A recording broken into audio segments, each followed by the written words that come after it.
अभिनव झा की इस अनोखी कक्षा में आपका स्वागत है। हम लोग देख रहे थे चैप्टर नंबर 3 का fast track revision. Chapter number 3 यानी कि प्रोटेक्शन ऑफ इंफॉर्मेशन सिस्टम। इसमें अब हम लोग अमेंडमेंट्स का पोर्शन देखते हैं जो कि नवंबर 2016 में ऐड किया गया है। ठीक है, तो हम लोग यहाँ पर नवंबर 2016 में चैप्टर नंबर 3 में क्या क्या चेंजेस आए हैं उसके बारे में हम लोग यहाँ पर कवर करने के लिए जा रहे हैं। जैसा कि हम लोगों ने देखा था chapter number 3 protection of information system में इंफॉर्मेशन सिस्टम कंट्रोल को 3 तरह से क्लासिफाई किया जा सकता है, ऑब्जेक्टिव के आधार पर, इंफॉर्मेशन सिस्टम रिसोर्सेस के आधार पर और ऑडिट फंक्शन के हिसाब से। तो ऑब्जेक्टिव के आधार पर हम लोगों ने देखा था पीडीसी कंपनसेटरी, और उसके बाद इंफॉर्मेशन सिस्टम रिसोर्सेस के आधार पर हम लोगों ने देखा था इन्वायरमेंटल, फिजिकल एक्सेस और लॉजिकल एक्सेस यानी कि ईपीएल। आईएस रिसोर्सेस मतलब आपका आईपीएल नहीं, ईपीएल हम लोगों ने देखा था।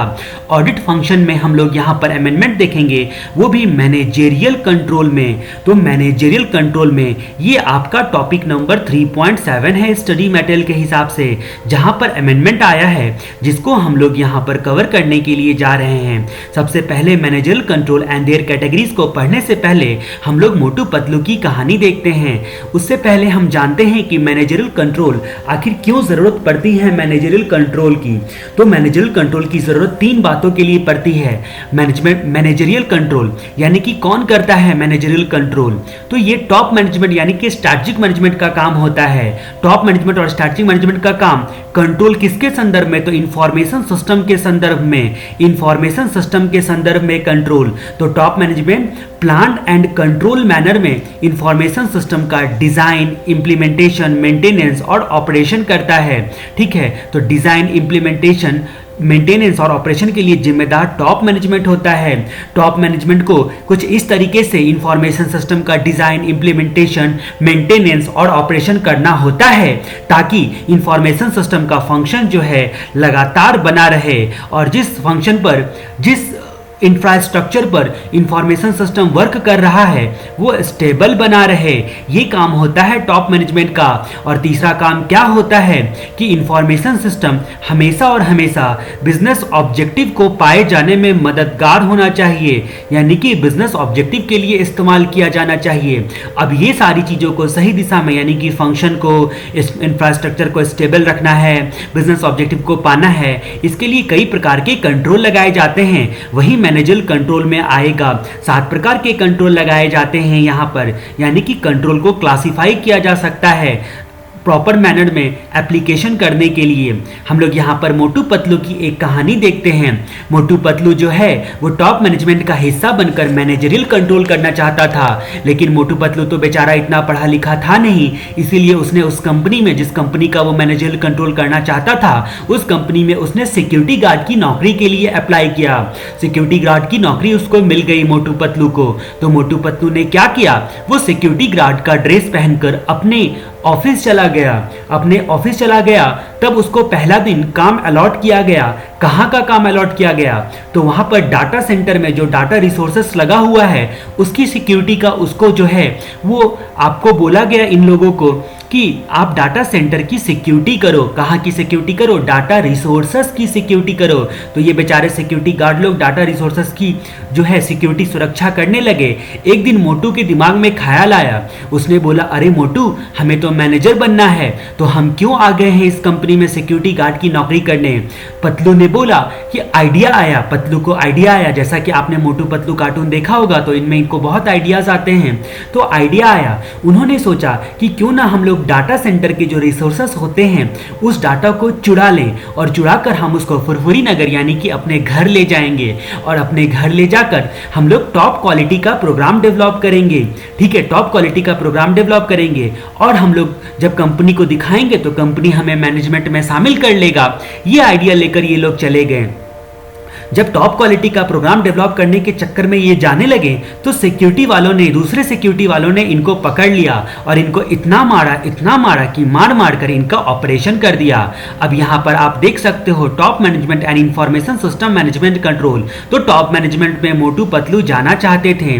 टॉप मैनेजमेंट में कहाँ जाना चाहते थे, मोटू पतलू जाना चाहते थे।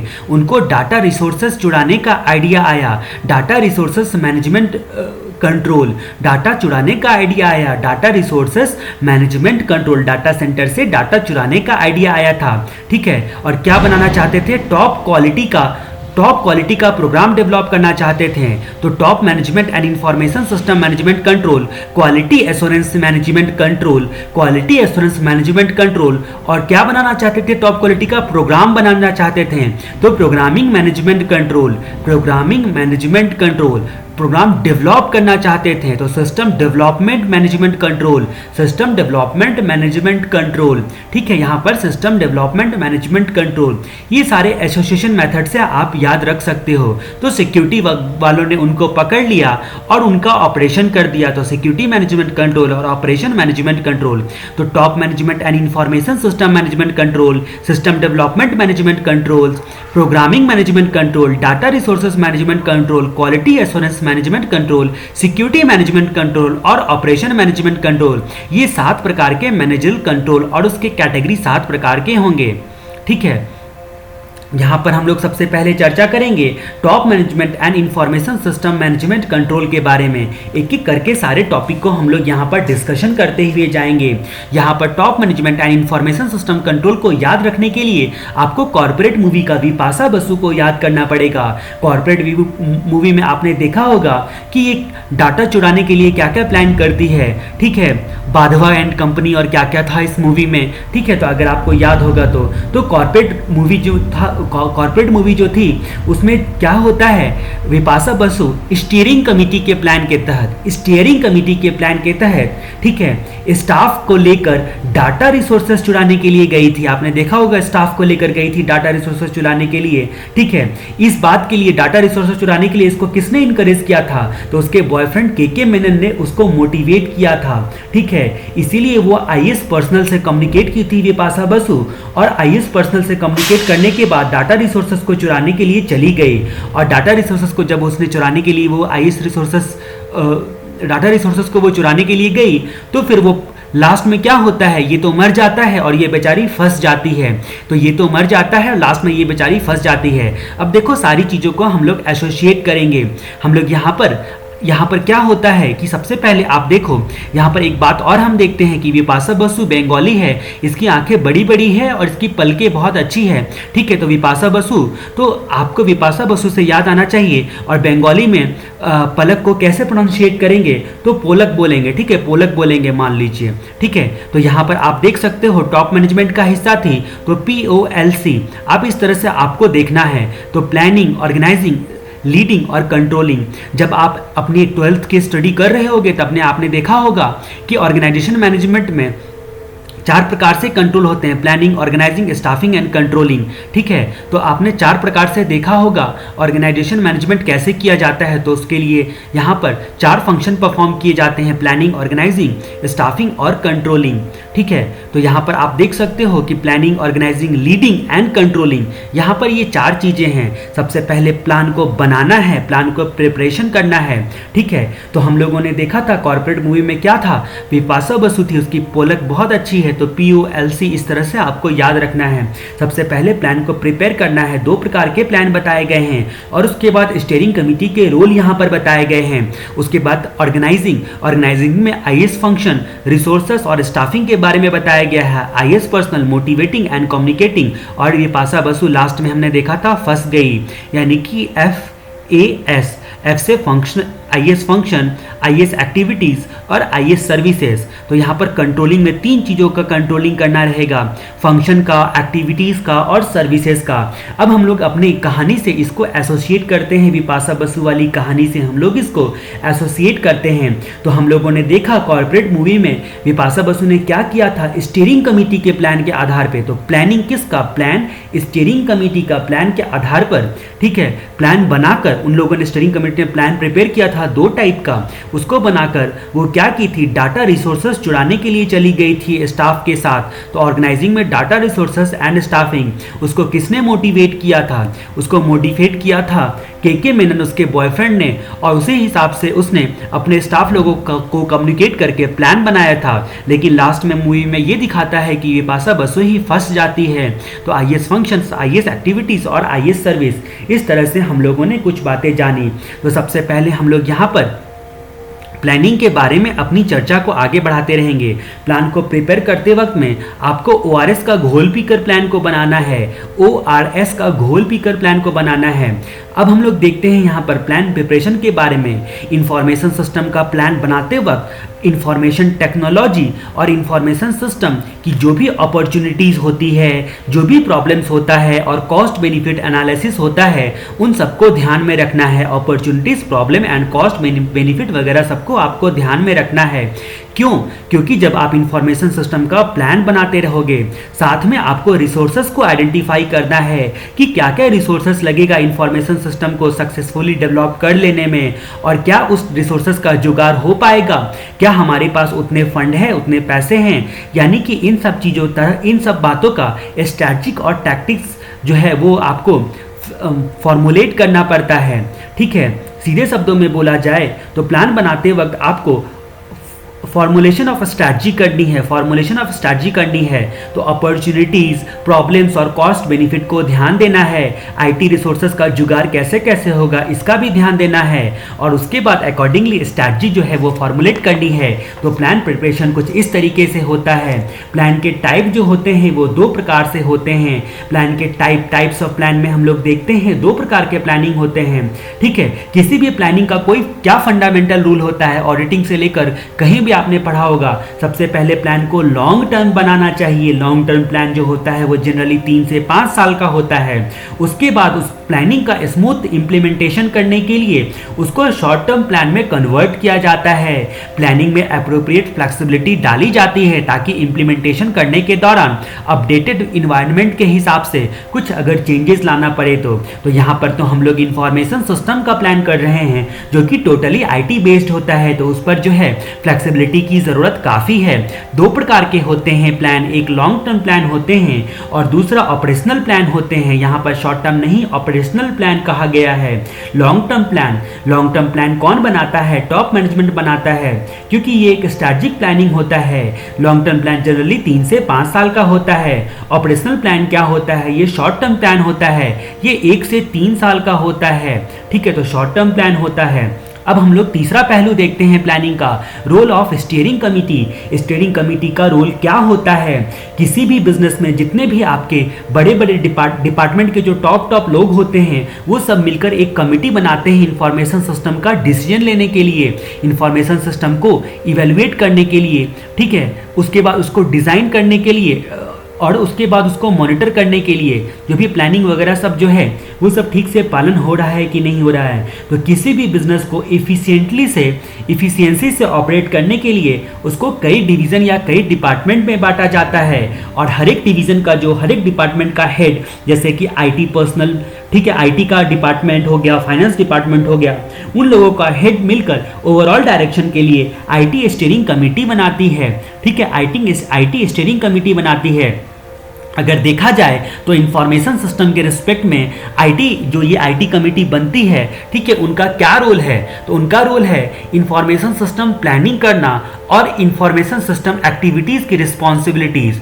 तो यहाँ पर उनका काम है दो प्रकार का, एक प्लानिंग करना, ठीक है, एक प्लानिंग करना, और उसके बाद फंक्शन की जो एक्टिविटीज़ होती है आईएस फंक्शन के रिस्पेक्ट में उनकी रिस्पॉन्सिबिलिटीज़ होती है। तो इनका काम होता है स्टीयरिंग कमेटी का डिज़ाइन, इम्प्लीमेंट, मेंटेन और ऑपरेट करना इंफॉर्मेशन सिस्टम प्लानिंग का। मतलब इंफॉर्मेशन सिस्टम प्लानिंग के लिए अल्टीमेटली यही लोग रिस्पॉन्सिबल होते हैं, टॉप मैनेजमेंट में से चुन कर चुने जाते हैं। ये टॉप मैनेजमेंट का ही एक हिस्सा होता है। इंफॉर्मेशन सिस्टम फंक्शन की एक्टिविटीज़ जो बराबर से बनी रहे उसके लिए ये जिम्मेदार होते हैं। ठीक है, तो यहाँ पर केवल ना इनकी अकाउंटिंग वाली रिस्पॉन्सिबिलिटी होती है बल्कि हर तरह से रिस्पॉन्सिबिलिटीज़ होती है, यानी कि एचआर फंक्शन हो गया, ठीक है, या फिर अदर कोई भी फंक्शन हो गया, यहाँ पर वो लोग रिस्पॉन्सिबल होंगे। तो प्लानिंग, प्रिपरेशन, उसके बाद टाइप्स और उसके बाद रोल ऑफ स्टीयरिंग कमेटी, 3 बातें हम लोगों ने जानी। अब हम लोग ऑर्गेनाइजिंग के बारे में देखते हैं। ऑर्गेनाइजिंग, प्लानिंग के बाद ऑर्गेनाइजिंग इंफॉर्मेशन सिस्टम जो आपको प्लान इम्प्लीमेंट करना होता है, ठीक है, तो उस सिचुएशन में आपको किस चीज को ऑर्गेनाइज करना पड़ता है, रिसोर्सेस को। रिसोर्सेस में ना केवल आपके आईटी रिसोर्सेस बल्कि ह्यूमन रिसोर्सेस भी आ जाते हैं, यानी कि ह्यूमन रिसोर्सेस में किसकी क्या रोल एंड रिस्पॉन्सिबिलिटीज होगी वो सारी चीजें आपको डिस्क्राइब करना होता है। तो हर एक बातों को ऑर्गेनाइज करना ऑर्गेनाइजिंग में आता है, जिसमें आपका रिसोर्सेस यानी कि आईटी रिसोर्सेस और स्टाफिंग यानी कि आपका जो ह्यूमन रिसोर्सेस होते हैं, ह्यूमन रिसोर्सेस मैनेजमेंट। तो इंफॉर्मेशन सिस्टम प्लान को इंप्लीमेंट करने के लिए रिसोर्सेस को एक्वायर करना होता है, इसीलिए रिसोर्सेस को एक्वायर करना पड़ता है, उसका जुगाड़ करना पड़ता है, सबकी रोल एंड रिस्पॉन्सिबिलिटी डिस्क्राइब करनी पड़ती है। न केवल describe written form oral form में की जाती है बल्कि उसको रिटर्न भी दिया जाता है, कॉन्ट्रैक्ट भी किया जाता है। सीधे शब्दों में अगर कहा जाए तो इंफॉर्मेशन सिस्टम रिसोर्सेस का अरेंजमेंट और ऑर्गेनाइजेशन का स्ट्रक्चर डिसाइड करना, ये दो बातें ऑर्गेनाइजिंग में आएगी। ठीक है, तो यहाँ पर दो बातें होती है, आईएस फंक्शन का रिसोर्सिंग करना और स्टाफिंग करना आईएस फंक्शन के लिए। तो आईएस फंक्शन का रिसोर्सिंग करने के बारे में हम लोग यहाँ पर चर्चा करते हैं। रिसोर्सिंग करना आईएस फंक्शन के बारे में हम लोग यहाँ पर पहले चर्चा करते हैं। तो पहला पॉइंट यहाँ पर हम लिख सकते हैं कि इंफॉर्मेशन सिस्टम प्लान जो होता है उसके लिए रिसोर्सेस एक्वायर करना काफ़ी ज़रूरी होता है, रिसोर्सिंग करना काफ़ी ज़रूरी होता है। रिसोर्सेस क्या क्या होता है, तो इंफॉर्मेशन सिस्टम रिसोर्सेस होता है hardware, software, personal, finance, facilities, ये सारी चीज़ें जो है इंफॉर्मेशन सिस्टम रिसोर्सेस मानी जाती है। आईटी के संदर्भ में अगर देखा जाए तो हार्डवेयर सॉफ्टवेयर हो गया, और एचआर के संदर्भ में देखा जाए तो पर्सनल हो गया, और उसके बाद फाइनेंस हो गया, और बाकी फैसिलिटीज़ जो होती हैं वो सारे रिसोर्सेस में आ जाएंगी। फाइनेंस जो होता है उसको सबसे इंपॉर्टेंट रिसोर्सेस माना जाता है, क्योंकि फंडिंग होगा तभी ये सारी चीज़ें पूरी की जा सकती है। इसीलिए इंफॉर्मेशन सिस्टम के एक्विजिशन, डेवलपमेंट और फंक्शन में आपको फाइनेंसिंग पर विशेष ध्यान देना होता है। इंफॉर्मेशन सिस्टम फंक्शन के सभी रिसोर्सेज जो होते हैं वो एप्रोप्रिएट और एडिक्वेट होने चाहिए, इसीलिए ऑडिटिंग की भी आवश्यकता होती है। ठीक है, इसके लिए ऑडिटिंग की भी आवश्यकता होती है। तो ये तो रहा रिसोर्सेज के बारे में हमने जाना। अब हम लोग स्टाफिंग के बारे में देखते हैं। स्टाफ को अपॉइंट करना, आईएएस पर्सनल को अपॉइंट करना, उसको ट्रेनिंग देना या टर्मिनेट करना, ये सारी चीज़ें जो ऑर्गेनाइजिंग की जाती है वो आपके ऑर्गेनाइजिंग के पॉइंट में कवर हो जाएगी। उसके बाद तीसरी बात हम लोग करते हैं लीडिंग के बारे में। लीडिंग हमारा क्या होता है, तो लीडिंग में आपको तीन बातें, किसी भी प्रकार की लीडिंग, अगर कोई किसी में तीन चीज़ों की एबिलिटी है, मोटिवेट करने की एबिलिटी, गाइड करने की एबिलिटी और कम्युनिकेट करने की का कैपेसिटी है, तो कम्युनिकेट करने का साधन है, तो मोटिवेट, गाइड और कम्युनिकेट। ठीक है, तो यहाँ पर आप GMCS तो करते ही हो, तो यहाँ पर G, M और C, तो वहाँ पर भी आप देखते हो कि आप यहाँ पर गाइड किया जाता है, आपको मोटिवेट किया जाता है आपको, और आपको कम्युनिकेट किया जाता है आपसे। ठीक है, तो ये बस ऐसे ही आप मान लो कि लीडिंग जो है वहाँ पर आपके लीडर ये तीन काम आपसे करते हैं। तो लीडिंग करने का मात्र एक पर्पस होता है, हार्मोनी बनाए रखना ऑर्गेनाइजेशन के ऑब्जेक्टिव के साथ। जो भी आपका ऑर्गेनाइजेशन का ऑब्जेक्टिव है, बिजनेस ऑब्जेक्टिव है, उसके साथ आपका लीडिंग करने का मकसद ये होता है कि हार्मोनी बनाए रखना है किसी पर्सन का या ग्रुप ऑफ पर्सनल का। ठीक है, और कोई भी कॉन्फ्लिक्ट ना आने पाए इंडिविजुअल या उसके ग्रुप में, ताकि जो है हमारा ऑर्गेनाइजेशनल गोल जो है वो अचीव ढंग से ना हो पाए। इसीलिए लीडिंग को दो भाग में बांटा जा सकता है, पहला मोटिवेटिंग एंड लीडिंग और दूसरा आईएएस पर्सनल के संदर्भ में, और तीसरा कम्युनिकेटिंग आईएएस पर्सनल। तो motivating and leading IAS personal, उसके बाद communicating with IAS personal. Motivation क्या होता है, ये एक आर्ट होता है, ठीक है, रैदर देन साइंस। ये कोई मतलब साइंस नहीं होता है, कोई इफेक्टिव तरीका नहीं है, ये इंसान के अंदर से आता है। ठीक है, तो मोटिवेशन का कोई फंडामेंटल रूल नहीं होता है, डिपेंड अपॉन इंडिविजुअल या जिस इन्वायरमेंट में वो काम कर रहा है उसी प्रकार से मोटिवेशन का तरीका अलग अलग होगा। दूसरा आता है कम्युनिकेटिंग विथ आईएएस पर्सनल। किसी भी इंफॉर्मेशन सिस्टम ऑर्गेनाइजेशन में किसी भी आईएएस पर्सनल के साथ आपको यहाँ पर ट्रस्ट बिल्ड करने के लिए रिलेशन बिल्ड करना होता है, वो इफेक्टिव होता है, यानी कि रिलेशनशिप आपको मेंटेन करना पड़ता है। अगर आप कम्युनिकेशन अच्छा होगा आपको, ठीक है, तभी जाकर आप जो हैं रिलेशनशिप अच्छा मेंटेन कर पाओगे। तो ये सारी चीज़ें आपके लीडिंग में आ जाती है। अब हम लोग कंट्रोलिंग की बात करते हैं। कंट्रोलिंग में जैसा कि हम लोगों ने देखा था कि विपाशा बसु फंस गई, तो आईएएस फंक्शंस, आईएएस एक्टिविटीज़ और आईएएस सर्विस, 3 प्रकार की चीज़ें आती है, फंक्शंस, एक्टिविटीज़ और सर्विसेज। इसीलिए मैंने बोला फंस गई। तो कंट्रोलिंग 3 बातों का करना है, आपको कंट्रोल करना है कि आप कहीं फंस ना जाओ, ठीक है। तो एक्चुअल जो बनाया था प्लानिंग, यहाँ पर जो प्लानिंग एक्चुअल में बनाया था और जब इंप्लीमेंट करने गए तो उसमें क्या डिविएशन आएगा, यानी कि कहाँ पे आप फंसोगे, तो डिविएशन ना आए, और डिविएशन आए तो उसको इमीडिएट कंट्रोल कर लिया जाए। ये सारी चीज़ें जो है वो कंट्रोलिंग में आ जाती है। कंट्रोलिंग में 3 एक्टिविटीज़ आती है। आईएएस फंक्शन के रिस्पेक्ट में आईएएस फंक्शन पर ओवरऑल कंट्रोल करना, आईएएस फंक्शन के रिस्पेक्ट में पूरे फंक्शन पर ओवरऑल कंट्रोल करना, आईएएस की एक्टिविटीज़ पर कंट्रोल लगाना और आईएएस के सर्विसेज पर कंट्रोल लगाना, ठीक है, आईएएस के सर्विसेज पर कंट्रोल लगाना। तो हम लोग यहाँ पर सबसे पहले देखते हैं आईएएस फंक्शन पे कैसे कंट्रोल किया जाता है। आईएएस फंक्शन पर ओवरऑल कंट्रोल लगाना मैनेजमेंट की जिम्मेदारी होती है, ठीक है। यहाँ पर बोला गया है कि मॉनेटरी वैल्यू पर आपको कंट्रोल लगाना है सबसे पहले, क्योंकि सबसे पहले फाइनेंस जरूरी होता है, यानी कि इंफॉर्मेशन सिस्टम पर आपको कितना इन्वेस्ट किया गया है और मॉनेटरी टर्म में क्या उसका रिटर्न मिल रहा है। अगर आपको रिटर्न नहीं मिल रहा है तो उस पर अप्रोप्रिएटली आपको डिसीजन लेना है। इसीलिए यहाँ पर आईएएस फंक्शंस में मॉनेटरी टर्म पर फोकस किया गया है। अब आईएएस एक्टिविटीज़ की बात करते हैं तो कंट्रोल ओवर आईएएस एक्टिविटी, मतलब यहाँ पर देखा गया है कि स्टाफ को जो भी पॉलिसी एंड स्टैंडर्ड प्रोवाइड किया जाता है इंफॉर्मेशन सिस्टम एक्टिविटी को परफॉर्म करने के लिए, जो भी जनरल गाइडलाइंस दिया जाता है उसको स्टाफ लोग फॉलो करें, ठीक है। तो इसके लिए जो है एक्टिविटीज़ में आ गया। और उसके बाद तीसरा आता है, ठीक है, सर्विसेज पर कंट्रोल, यानी कि एक्सपेक्टेड बेनिफिट कितना होगा, रिसोर्सेज कंजम्पशन कितना होगा, इन सब चीज़ों को जानकर कंट्रोल लगाना आईएएस सर्विसेज पर, यानी कि इंफॉर्मेशन सिस्टम कैसा कैसा सर्विस परफॉर्म करेगा उसके अकॉर्डिंग कंट्रोल लगाना यहाँ पर आ जाएगा। अब हम लोग बात करते हैं हमारे दूसरे कंट्रोल की, system development and management control. Motu Patlu की कहानी में हम लोग ये सारे पॉइंट्स को देख चुके हैं कि ये सारे पॉइंट्स हमें आने वाले हैं। तो टोटल 7 पॉइंट्स हमारे आने वाले हैं, जिसमें हम लोग दूसरा पॉइंट देखते हैं सिस्टम डेवलपमेंट मैनेजमेंट कंट्रोल के बारे में, ठीक है। तो यहाँ पर हम लोग सिस्टम डेवलपमेंट मैनेजमेंट कंट्रोल को जानने से पहले कैटरीना कैफ की एक कहानी देखते हैं। कैटरीना कैफ की एक कहानी देखते हैं। आपको कहीं से पता, आप ऑडिटर हो और आपको कहीं से पता चल गया, आप ये हो ऑडिटर हो, आपको कहीं से पता चला कि कैटरीना कैफ को ऑडिटिंग करवाना है। अब जब कैटरीना कैफ को ऑडिटिंग करवाना है तो इस मौके का फ़ायदा उठाने के लिए आप कैटरीना कैफ के घर पहुंच जाते हो।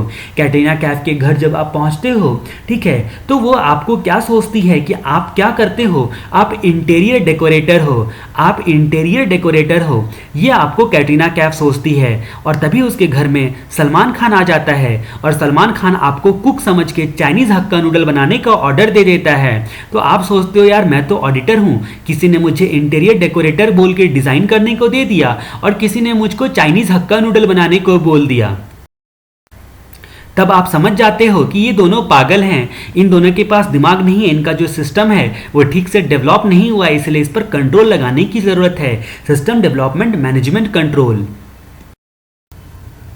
तो हम अपनी कहानी को फिर से देखते हैं कि आप कैटरीना कैफ के घर पे ऑडिट मांगने के लिए गए थे, लेकिन वो आपको इंटीरियर डेकोरेटर समझकर, ठीक है, आप ऑडिट का ऑथराइजेशन लेने के लिए गए थे। ऑडिट का क्या लेने के लिए गए थे? आप कैटरीना कैफ के घर पे ऑडिट का ऑथराइजेशन लेने के लिए गए थे। तो पहला पॉइंट आपको याद रखना है ऑथराइजेशन, ठीक है। उसके बाद दूसरा पॉइंट आपको याद रखना है, उसने आपको इंटीरियर डेकोरेटर समझ लिया और अपने डिज़ाइन का स्पेसिफिकेशन दिखाने लगी। तो स्पेसिफिकेशन दिखाने लगी, ठीक है, किस चीज़ का? तो अपने डिज़ाइन का स्पेसिफिकेशन दिखाने लगी, ठीक है, अपने डिज़ाइन का स्पेसिफिकेशन दिखाने लगी कैटरीना कैफ, ठीक है। तभी उसके घर कौन आया? उसके घर तभी सलमान खान आया और सलमान खान ने आपका शक्ल देखकर आपको कुक समझा और कुक समझकर आपको चाइनीज़ हक्का नूडल बनाने के लिए बोल दिया।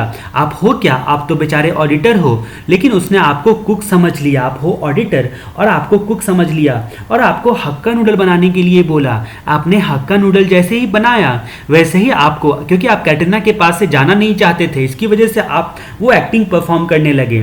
ठीक है, तो आपका हक्का नूडल सलमान खान ने टेस्ट किया, यानी कि टेस्टिंग की, और टेस्टिंग करने के बाद आपने इतना अच्छा हक्का नूडल बना डाला कि आपको कैटरीना को इसने बोला कि कैटरीना इसको नए कुक के रूप में एक्सेप्ट कर लो। तो लास्ट वाला आएगा आपका user testing and acceptance procedure. तो इसको हम लोग यहाँ पर देखते हैं, सिस्टम ऑथराइजेशन एक्टिविटीज। तो आप किस चीज के लिए ऑथराइजेशन लेने गए थे? ऑडिटर बनने को। उसके बाद आपको इंटीरियर डिजाइनर समझ लिया, इसलिए अपने घर का स्पेसिफिकेशन और डिजाइन दिखाने लगी कैटरीना कैफ। और आप हो क्या? आप तो इंटरनल ऑडिटर हो। तभी सलमान खान ने आपको चाइनीज बनाने के लिए बोल दिया, तो आपका चाइनीज उसने टेस्ट किया तो प्रोग्राम टेस्टिंग, और आपका चाइनीज को उसने एक्सेप्ट किया तो यूजर टेस्ट, यानी कि यूजर सलमान खान हो गया, और एक्सेप्टेंस प्रोसीजर। इस तरीके से हम लोगों ने जाना। सबसे पहले ऑथराइजेशन मतलब सिस्टम ऑथराइजेशन एक्टिविटीज, स्पेसिफिकेशन मतलब यूजर स्पेसिफिकेशन एक्टिविटीज, डिजाइन का मतलब टेक्निकल डिजाइन एक्टिविटीज, और उसके बाद internal auditors participations, program testing, user test and acceptance procedure. तो यहाँ पर हम लोग को देखना है ये सारे पॉइंट्स को डिटेल में। तो सबसे पहले हम लोग बात करते हैं सिस्टम ऑथराइजेशन एक्टिविटीज के बारे में। उससे पहले हम देखते हैं कि ये आखिर सिस्टम डेवलपमेंट मैनेजमेंट कंट्रोल क्या होता है। System development life cycle chapter number 5 में पढ़ना है कि इसके कई फेजेस होते हैं, कैसे कैसे सिस्टम डेवलपमेंट करना है। उस हर एक फेज पर कंट्रोल होना चाहिए। किसका कंट्रोल होना चाहिए? मैनेजमेंट का कंट्रोल होना चाहिए। सिस्टम डेवलपमेंट में कई सारे लोग इन्वॉल्व होते हैं, इंक्लूडिंग इंफॉर्मेशन सिस्टम ऑडिटर, यानी कि आप लोग भी इन्वॉल्व होते हैं। तो सिस्टम डेवलपमेंट में कई सारे लोगों का टीम बन जाता है, और वो सारे लोगों का टीम बन जाता है तो उनको मैनेजमेंट की ज़रूरत होती है। इसीलिए सिस्टम डेवलपमेंट मैनेजमेंट की आवश्यकता पड़ती है। सिस्टम डेवलपमेंट मैनेजमेंट कंट्रोल करने के लिए सिस्टम डेवलपमेंट को कई फेज में बांटा जाता है। कंट्रोल लगाने के लिए भी अलग अलग फेजेस में बांटा जाता है। पूरे इंफॉर्मेशन सिस्टम को एनालिसिस, डिज़ाइन, बिल्ड और मेंटेन करने का जो फंक्शंस परफॉर्म करता है वो सिस्टम डेवलपमेंट मैनेजमेंट का पार्ट हो कहलाएगा। सिस्टम डेवलपमेंट के हर एक फेज में प्रॉपर ऑथराइजेशन और डॉक्यूमेंटेशन होना चाहिए। चैप्टर नंबर 5 में सिस्टम डेवलपमेंट लाइफ साइकिल के बारे में कई फेजेस बताए गए हैं, और सारे फेजेस में लास्ट वाला पॉइंट हम लोगों ने इंटरनल कंट्रोल देखा, या फिर हम देखेंगे अगर आपने वो वीडियोस नहीं सुनी है तो आपको इंटरनल कंट्रोल में क्या लिखा हुआ है, वहां पर सारे फेजेस में लिखा हुआ है कि properly documentation, properly authorization mechanism, ये सारी चीजें होनी चाहिए सिस्टम डेवलपमेंट के हर एक फेजेस में। सिस्टम डेवलपमेंट पर प्रॉपर कंट्रोल लगाने के लिए सिस्टम डेवलपमेंट एक्टिविटीज को कंट्रोल लगाने के लिए कंट्रोल एक्टिविटीज को 6 पार्ट में बांटा जा सकता है। System authorization activities, user specification activities, technical design activities, internal auditors participation, program testing, user test and acceptance procedure. सबसे पहला पॉइंट हम लोग देखते हैं सिस्टम ऑथराइजेशन एक्टिविटीज। तो यहाँ पर सिस्टम ऑथराइजेशन कब मिलेगा कि सिस्टम को डेवलप करना है या नहीं करना है? तो काफी फिजिबिलिटी स्टडी करने के बाद सिस्टम को ऑथराइजेशन दिया जाता है कि डेवलपमेंट एक्चुअली में सिस्टम का करना है या फिर नहीं करना है। सबसे ज्यादा जरूरी फैक्टर यहाँ पर क्या होता है? इकोनॉमिक फिजिबिलिटी, क्योंकि पैसे सबसे ज्यादा मैटर करते हैं। ऑथराइजेशन से पहले एक्सपर्ट लोगों की सलाह, प्रॉपर इवैल्यूएशन करना जरूरी होता है। ऑथराइजेशन हमेशा रिटर्न फॉर्म में होना चाहिए। ये आपका सिस्टम ऑथराइजेशन एक्टिविटीज पर इस प्रकार से आप कंट्रोल लगा सकते हो। दूसरा होता है यूजर स्पेसिफिकेशन एक्टिविटीज। जो अल्टीमेट यूजर होगा, जो उस सिस्टम को यूज करने वाला होता है, उसके रिक्वायरमेंट को ध्यान में रखकर ही सिस्टम का जो है वो प्रोफेशनल लोगों को डेवलप करना चाहिए। इसीलिए यूजर का एक्टिवली इन्वॉल्व होना जरूरी है सिस्टम डेवलपमेंट के टाइम में, और रिटर्न फॉर्म में जो है वो यूजर का जो भी स्पेसिफिकेशन होगा उसको भी रिटर्न फॉर्म में रखना चाहिए। तो प्रॉपर्ली इसी तरह से आप कंट्रोल लगा सकते हो। तीसरा आता है टेक्निकल डिजाइन एक्टिविटीज। जो भी आपका यूजर स्पेसिफिकेशन होगा वो टेक्निकल स्पेसिफिकेशन में कन्वर्ट कर देते हैं। सिस्टम डेवलपर लोग जो होते हैं, जो यूजर स्पेसिफिकेशन होता है उसको वो प्रोग्रामिंग लैंग्वेज जो मतलब कोबोल, C++, जावा ये सब जानते हैं। तो जो भी स्पेसिफिकेशन यूजर का होता है उसको वो कन्वर्ट कर देते हैं प्रोग्रामिंग लैंग्वेज में, यानी कि टेक्निकल डिजाइन करते हैं डिजाइनर, और डिजाइनर टेक्निकल डिजाइन करते हैं। उसी डिजाइन के आधार पर डेवलपर डेवलप करता है। टेक्निकल डिजाइन करते वक्त जो भी कॉम्प्लेक्सिटी होगी वो रिड्यूस्ड होनी चाहिए, ताकि डेवलपर जो होगा वो डिजाइनर का डिजाइन देखकर अच्छे तरीके से सिस्टम को डेवलप कर पाए। डिजाइनिंग एक्टिविटी पर कितना कंट्रोल है वो डॉक्यूमेंट की क्वालिटी पर डिपेंड करता है कि किस तरह से डॉक्यूमेंटेशन मेंटेन किया जाता है। इसीलिए डिजाइनिंग फेज में भी ऑडिटर का इन्वॉल्व होना काफी जरूरी होता है। इसीलिए चौथा पॉइंट हमारा है internal auditor participation. System development team में का एक हिस्सा इंटरनल ऑडिटर भी होना जरूरी है। जो भी सिस्टम डेवलपमेंट लाइफ साइकिल के फेजेस होते हैं उस पर प्रॉपर कंट्रोल एंड डॉक्यूमेंटेशन जो होगा उसको चेक करने वाला इंटरनल ऑडिटर होता है, और सिस्टम डेवलपमेंट अपने स्टैंडर्ड से डिविएट ना करे ये भी काम होता है चेक करना इंटरनल ऑडिटर का।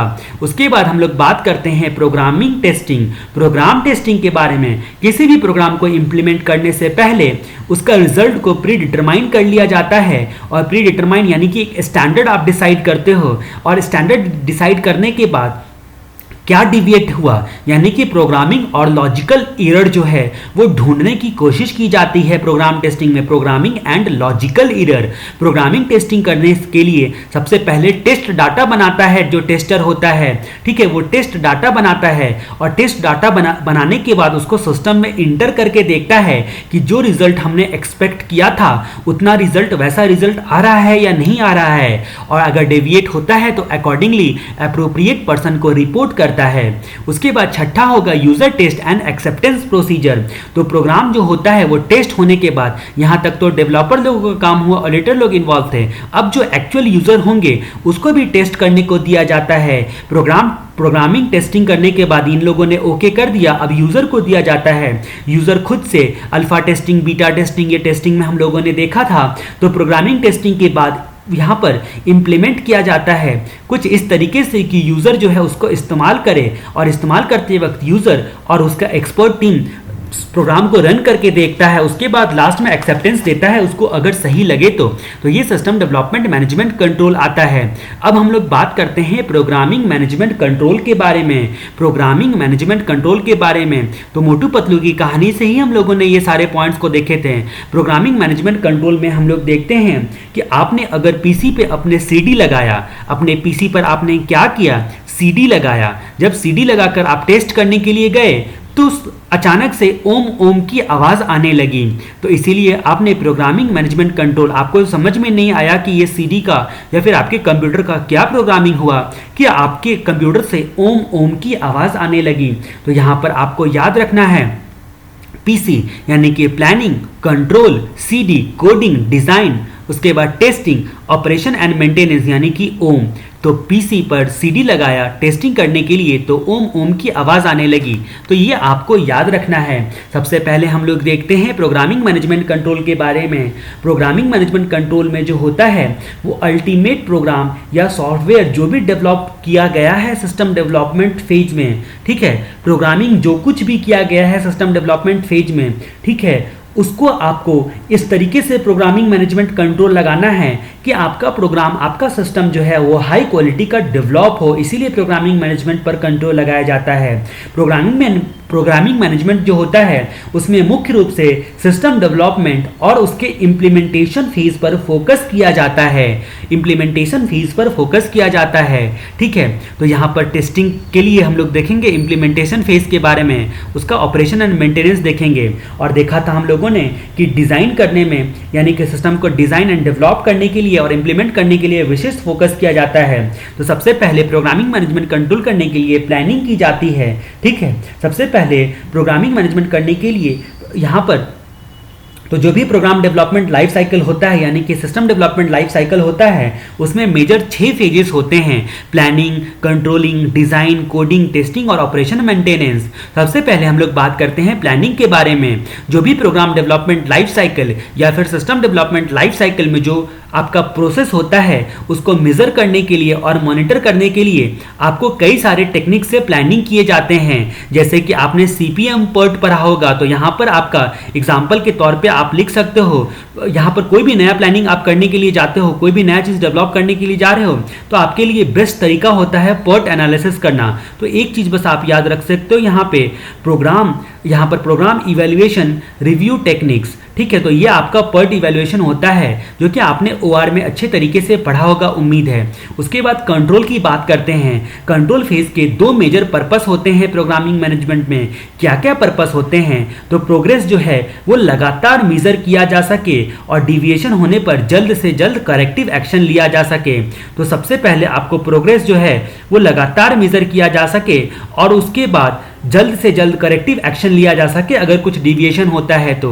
और कंट्रोल का दूसरा मकसद क्या होता है? जो भी प्रोग्रामिंग का डेवलपमेंट हो रहा है और इम्प्लीमेंटेशन हो रहा है, प्रोग्रामिंग का डेवलपमेंट और इम्प्लीमेंटेशन में कुछ इस तरीके से कंट्रोल लगाना है कि जो भी आपका सॉफ्टवेयर रिलीज होगा, फाइनल आउटपुट जो भी होगा वो ऑथेंटिकेट, एक्यूरेट और कंप्लीट होना चाहिए, करेक्ट होना चाहिए। ऑथेंटिकेट, एक्यूरेट और करेक्ट होना चाहिए। तो ये आपको प्रोग्रामिंग मैनेजमेंट कंट्रोल पर ध्यान देना है। तीसरा पहलू हमारा होता है डिज़ाइन के बारे में। प्रोग्राम को डिज़ाइन करते वक्त में सिस्टमैटिक अप्रोच का पालन करना चाहिए। कौन सा अप्रोच सही होगा वो डिसाइड करना प्रोग्रामिंग मैनेजमेंट के मेंबर लोगों का काम होता है। तो अप्रोच आपका सही होना चाहिए, बस इतना ही याद रखना है। उसके बाद कोडिंग की बात करते हैं। जब भी सिस्टम डेवलपमेंट का डिज़ाइनर डिज़ाइन कर देता है उसके बाद क्या होता है, जो सॉफ्टवेयर डेवलपर लोग होते हैं वो प्रोग्रामिंग लैंग्वेज जानते हैं और प्रोग्रामिंग लैंग्वेज जानने के बाद वो उसको क्या करते हैं, डिज़ाइन स्पेसिफिकेशन के आधार पर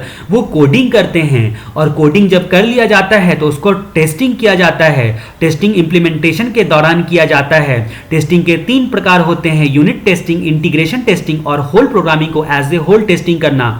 एग्जाम्पल के तौर पर यहाँ पर हम लोग देखेंगे कि अगर मैं पहले ही एग्जाम्पल ले लेता हूँ जिससे आपको सब कुछ क्लियर हो जाएगा।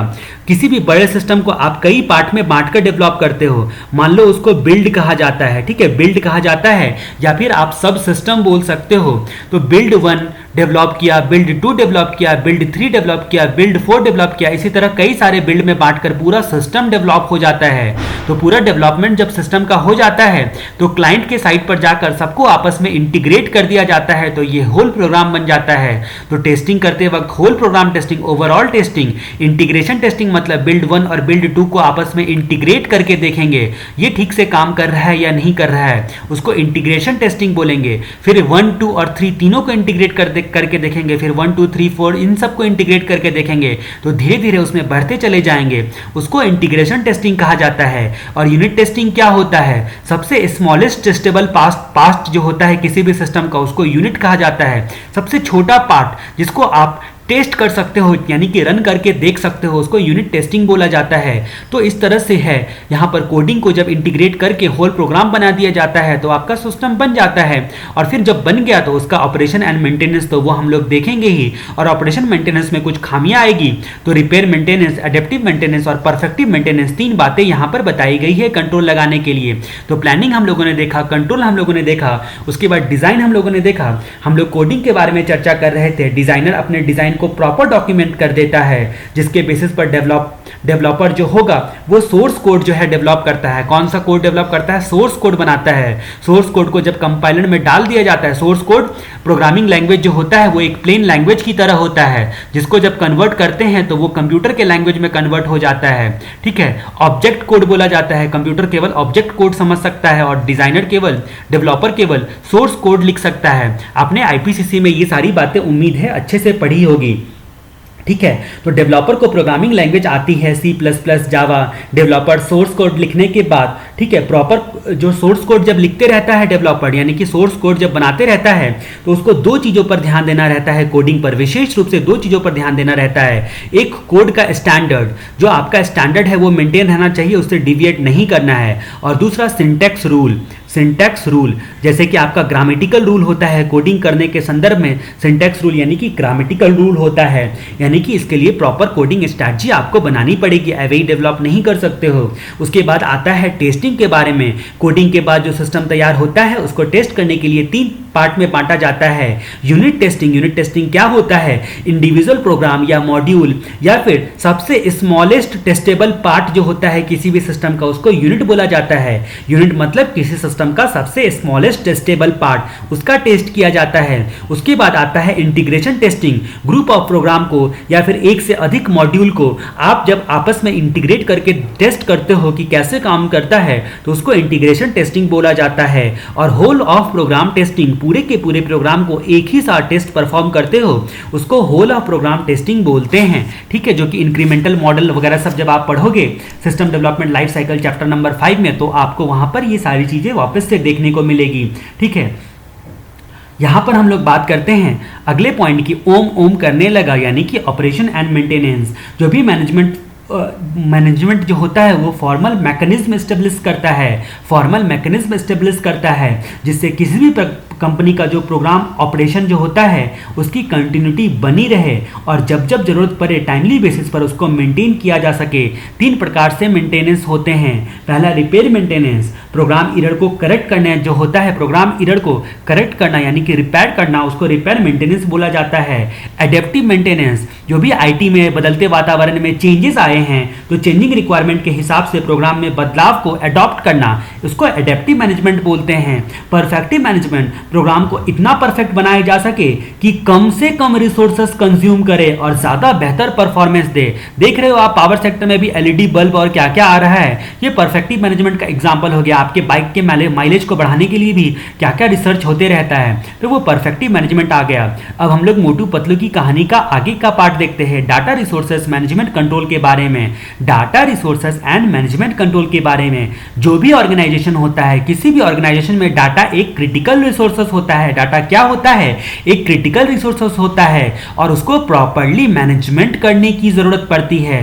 पूरे ऑर्गेनाइजेशन के डाटा को प्रॉपर्ली मैनेज किया जा सके, इसीलिए सेंट्रलाइज प्लानिंग जो है वो एस्टेब्लिश किया जाता है। डाटा मैनेजमेंट में कई सारी बातें इंक्लूड होती है, डाटा को शेयर करना और डाटा को कम्युनिकेट करना, राइट टाइम पर राइट पर्सन को अवेलेबल करवाना, डाटा जो भी हो वो एक्यूरेट हो, रिलायबल हो और अपडेटेड होना चाहिए। तो ये सारी जो मैनेजमेंट होती हैं वो डाटा रिसोर्सेस मैनेजमेंट कहलाएगी। डाटाबेस में डाटा की इंटीग्रिटी बनाए रखने के लिए कुछ कंट्रोल एक्टिविटीज इन्वॉल्व की जाती है। सबसे पहले आपको कंट्रोल को डिफाइन करना पड़ता है कि डिफाइन क्यों करना पड़ता है, ये डाटा रिसोर्सेस कंट्रोल हम क्यों लगा रहे हैं, किसके लिए लगा रहे हैं और क्या रीजन है इसको लगाने का, तो ये आपका डिफाइन कंट्रोल बोला जाता है। तो पहली एक्टिविटीज आपको डिफाइन करना पड़ेगा कंट्रोल को।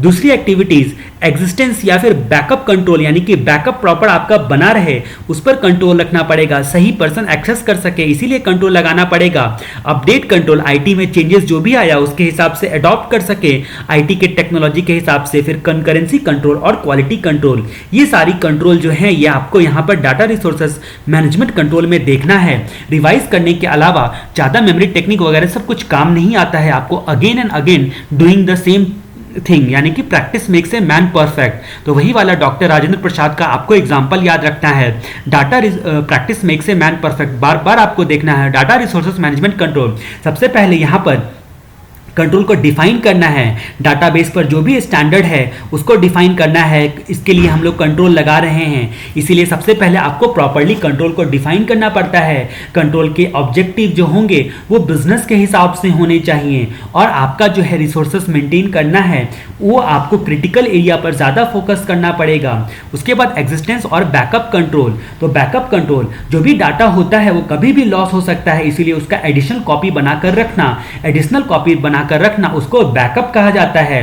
बैकअप बनाने का मतलब होता है बैकअप को एस्टेब्लिश करना और रिकवरी के लिए प्रॉपर प्रोसीजर जो होगा वो प्री डिफाइंड होना चाहिए ताकि आपका डाटा टाइम पड़ने पर रिट्रीव हो सके। ठीक है, यानी कि आपका एग्जिस्टिंग लोकेशन पर होना चाहिए, नोन होना चाहिए। यही सारी चीजें आपके chapter number 4 BCP and DRP में पढ़नी है। ठीक है, बैकअप के कितने प्रकार होते हैं ये सारी चीजें आपके chapter number 4 business continuity planning and disaster recovery planning में पढ़नी होती है। तो बैकअप कंट्रोल किसी भी सिस्टम में जो अवेलेबिलिटी होती है सिस्टम की उसको इंश्योर करता है, ताकि फिजिकल डिजास्टर हो जाए या फिर लॉजिकल डिजास्टर हो जाए या इक्विपमेंट फेलियर हो जाए या फिर कोई अनऑथराइज एक्सेस कर ले, उसके कारण से क्या किसी भी कारण से अगर डाटा का लॉस हो जाए तो डाटा की रिकवरी संभव हो जाए। तो ये सारी चीजें एग्जिस्टेंस या बैकअप कंट्रोल में आती है। डाटा बैकअप के लिए कई सारी स्ट्रैटेजी बनाई जाती है। क्या क्या स्ट्रैटेजी हो सकते हैं? Dual recording of data, periodic dumping of data, logging input transaction, logging changes to the data. तो ये क्या क्या होता है इसको हम लोग देखते हैं। तो यहाँ पर ध्यान रखना है कि कितनी सारी स्ट्रैटेजी बताई गई है। ड्यूल रिकॉर्डिंग ऑफ डाटा, इस सिस्टम में 2 कंप्लीट कॉपी आपको एनी टाइम मेंटेन रखना है, जो कि साथ साथ अपडेट भी करते रहना है जैसे जैसे ट्रांजैक्शन आपका होता चले ट्रांजैक्शन लॉग के हिसाब से। तो 2 कंप्लीट कॉपी बनाना ड्यूल रिकॉर्डिंग कहलाएगा। उसके बाद periodic dumping of data, periodic dumping of data में एक टाइम या इंटरवल या फिर शेड्यूल बना लिया जाता है, जिसके अकॉर्डिंग टाइम टू टाइम सारे या फिर जो भी इंक्रीमेंट आए हैं उन सब डाटा को आपको स्पेसिफिक मीडियम में स्टोर कर देना है। यानी कि आपने मान लो अपना हार्ड ड्राइव रखा है या फिर क्लाउड पे आप मेंटेन करते हो, ठीक है, तो पीरियोडिक डंप कर देना है। एक पीरियड आपको डिसाइड करना है कि हाँ हर मंडे को ओवरऑल सारे ट्रांजेक्शन को या फिर जो भी ट्रांजेक्शन में इंक्रीमेंट आए हैं उन सबको हम लोग पीरियोडिकली जो है वो ट्रांसफर कर देंगे परमानेंट फाइल में। उसके बाद हम लोग बात करते हैं लॉगिंग इनपुट ट्रांजेक्शन। हर एक वो इनपुट जो डाटाबेस को चेंज करता है उसका डिटेल लॉग मेंटेन रखना।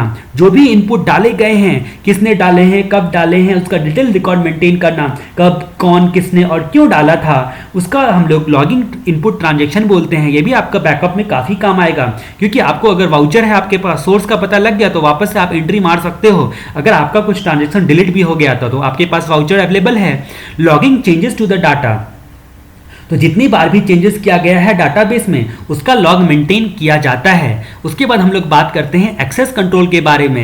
एक्सेस कंट्रोल 2 प्रकार से होता है। अनऑथराइज पर्सन यानी कि इंट्रूडर डाटा को देख सकता है या पढ़ सकता है या मॉडिफाई कर सकता है, इसीलिए उसको एक्सेस कंट्रोल लगाना काफ़ी जरूरी होता है।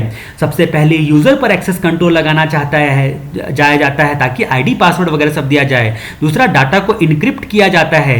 यूज़र एक्सेस कंट्रोल, यूज़र को पासवर्ड, टोकन देना, बायोमेट्रिक कंट्रोल लगाना, ये सारे कंट्रोल मैकेनिज्म एक्सेस कंट्रोल में लगाए जाते हैं।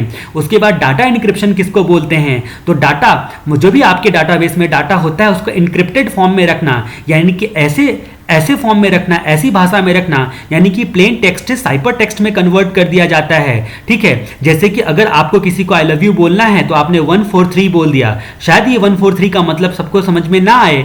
ठीक है, ये बहुत ईजी है, इसकी वजह से मैंने ये टर्म यूज किया है। बाकी इनका इनक्रिप्शन बहुत डिफिकल्ट होता है, मतलब अच्छे क्रैकर भी इनको क्रैक नहीं कर सकते हैं। ठीक है, तो एक पार्टिकुलर कोड में कन्वर्ट कर देना जिससे वो किसी के हाथ लग भी जाए, अनऑथराइज पर्सन के हाथ लग भी जाए, फिर भी वो उसका गलत फायदा ना उठा पाए, तो उसको डाटा इनक्रिप्शन बोलते हैं। डाटा इनक्रिप्शन के बारे में चैप्टर नंबर 7 में, यानी कि IT act and regulatory issue के बारे में हमने अच्छे से डिस्कशन किया हुआ है। और साथ में चैप्टर नंबर 3 यानी कि इस चैप्टर में भी डाटा इनक्रिप्शन के बारे में हम लोग अगले टॉपिक के बाद हम लोग यहाँ पर देखने वाले हैं। हम लोग बात करते हैं अपडेटेड कंट्रोल के बारे में। अपडेटेड कंट्रोल क्या होता है? इस कंट्रोल को लगाने का मकसद होता है कि केवल ऑथराइज पर्सन ही डाटाबेस तक पहुंच सके, ठीक है, और अपडेट कर सके। अपडेट करना सब किसी की बात नहीं हो, अपडेट करना अप्रोप्रिएट पर्सन ही कर सके। तो यहाँ पर हम लोग 2 प्रकार से कंट्रोल लगा सकते हैं। ओनली एडिशन अलाउड, केवल जो भी आएगा वो केवल एडिशन कर सकता है, इसमें डाटाबेस में केवल एडिशन किया जा सकता है, कुछ डिलीट विलीट नहीं किया जा सकता है।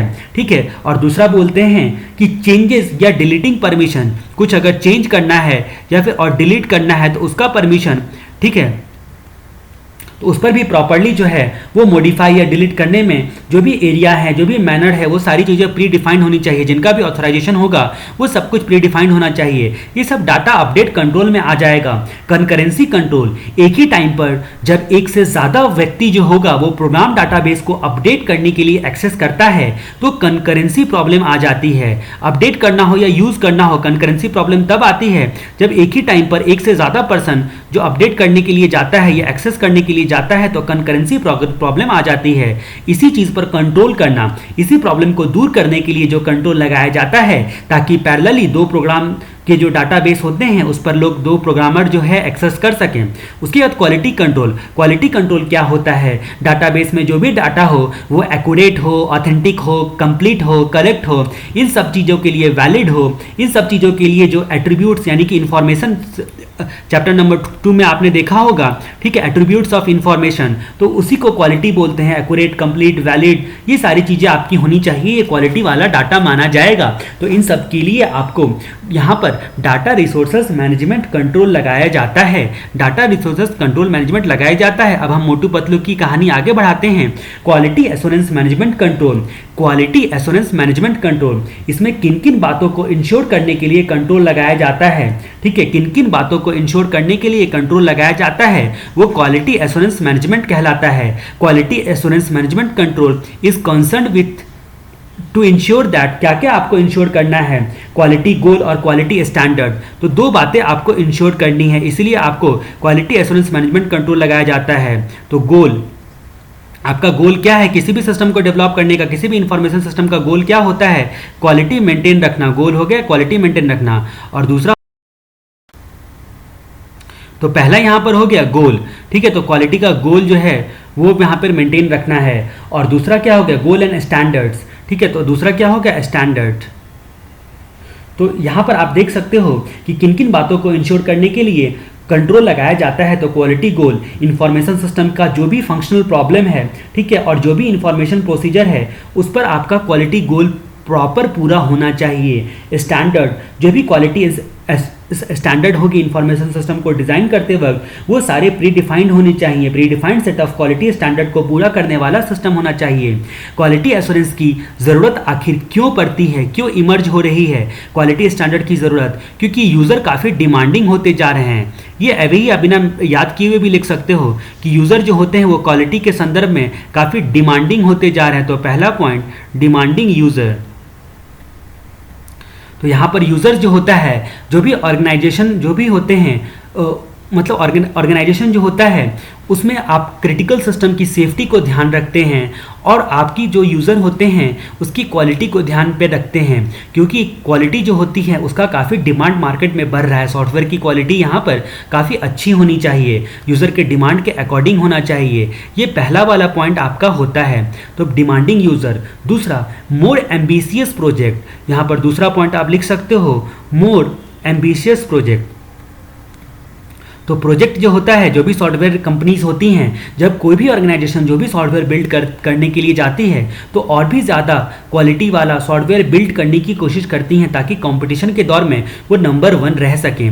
उसके बाद तीसरा पॉइंट आता है एक्सपेक्टेशन ऑफ यूजर्स एक्सपेक्टेशंस। तो यहाँ पर बात पहली वाली ही आ गई, डिमांडिंग यूज़र। तो पहला वाला हम लोगों ने देखा था डिमांडिंग यूज़र, यहाँ पर यूज़र्स का एक्सपेक्टेशन। तो क्वालिटी के टर्म में जो यूज़र का एक्सपेक्टेशन होता है उस पर भी खड़ा उतरना एक बहुत बड़ा चैलेंज होता है जिसको पूरा करना होगा। उसके बाद फ्यूचर लायबिलिटीज़। फ्यूचर लायबिलिटीज़ क्या हो गया? तो फ्यूचर लायबिलिटीज़, अगर ऑर्गेनाइजेशन ने डिफेक्टिव सॉफ्टवेयर वगैरह सब प्रोड्यूस किया तो सर्विसिंग वगैरह में काफ़ी खर्चा लग सकता है और बदनामी भी हो सकती है, इसीलिए फ्यूचर लायबिलिटीज़ भी एक पॉइंट है। चौथा पॉइंट आप लिख सकते हो, फ्यूचर लायबिलिटीज। उसके बाद पांचवा पॉइंट लिख सकते हो, other cost of poor quality software. Poor quality software के अदर कॉस्ट, फ्यूचर लायबिलिटी के अलावा भी अदर कॉस्ट करके भी एक पॉइंट आप लिख सकते हो। न केवल फाइनेंशियल लॉस हो सकता है बल्कि रेपुटेशन यानी कि गुडविल भी लॉस हो सकता है, जिससे आपका कस्टमर खराब हो जाएगा। डायरेक्टली इनडायरेक्टली जो है आपका लॉस हो सकता है। और लास्ट वाला पॉइंट आप लिख सकते हो, वर्ल्ड वाइड ट्रेंड। तो पूरी दुनिया में क्वालिटी का एक ट्रेंड बनते चला जा रहा है। गुड्स और सर्विसेज के संदर्भ में गुड्स और सर्विसेज की क्वालिटी को मेंटेन रखना और इम्प्रूव करना वर्ल्ड वाइड ट्रेंड बन चुका है, इसीलिए क्वालिटी एश्योरेंस की ज़रूरत पड़ती है। अब हम लोग बात करते हैं कि क्वालिटी एश्योरेंस पर्सनल जो होते हैं उसकी क्या क्या रोल होती हैं। तो यहाँ पर क्वालिटी गोल, ठीक है, किस किस से कंसर्न होता है? गोल और स्टैंडर्ड से। तो पर्सनल की वही जिम्मेदारी होगी, क्वालिटी गोल और क्वालिटी स्टैंडर्ड। जो भी सारे स्टेक होल्डर्स लोग होते हैं उसके गोल जो होंगे वो क्लैरिटी से एस्टेब्लिश होना चाहिए, ठीक है, यानी कि सबको समझा हुआ होना चाहिए कि भाई उनका क्वालिटी गोल है, क्वालिटी कैसे मेंटेन रखेंगे, क्वालिटी के लिए क्या स्टैंडर्ड है, सबको पता होना चाहिए। तो क्वालिटी स्टैंडर्ड, तो ये दो बातें आपकी यहाँ पर आ जाती है।